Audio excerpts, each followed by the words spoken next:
BJP ಕಾರ್ಯಕರ್ತ ವಿನಯ್ ಆತ್ಮಹತ್ಯೆ ಪ್ರಕರಣ ಪೊನ್ನಣ್ಣ ಮಂಥರ್ಗೌಡ ತೆನ್ನೀರ ಮಹಿನಾ ಬಂಧನಕ್ಕೆ ಒತ್ತಾಯ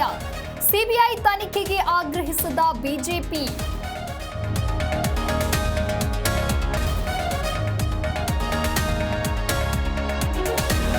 ದೆಹಲಿಯಲ್ಲೇ ಠಿಕಾಣಿ ಹೂಡಿದ ಸಿಎಂ ಡಿಸಿಎಂ ಖರ್ಗೆ ಜೊತೆಗೆ ಸಿಎಂ ಸಿದ್ದರಾಮಯ್ಯ ಮೀಟಿಂಗ್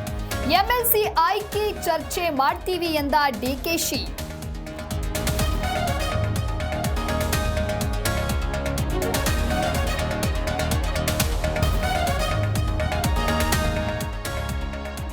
ಪರಿಷತ್ನಲ್ಲಿ ಧ್ವನಿ ಎತ್ತುವವರು ಬೇಕಾಗಿದ್ದಾರೆ ಚರ್ಚೆ ಮಾಡಿ ಎಂಎಲ್ಸಿ ಪಟ್ಟಿ ಬಿಡುಗಡೆ ಮಾಡ್ತೀವಿ ಪಕ್ಷದ ಕಾರ್ಯಕರ್ತರಿಗೆ ಆದ್ಯತೆ ಎಂದ ಡಿಸಿಎಂ ಡಿಕೆಶಿ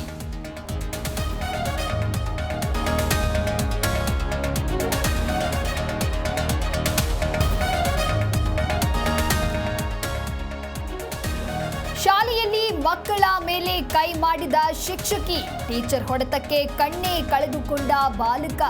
ಚಿಕ್ಕಬಳ್ಳಾಪುರದ ಯಗವಕೋಟೆ ಸರ್ಕಾರಿ ಶಾಲೆಯಲ್ಲಿ ಘಟನೆ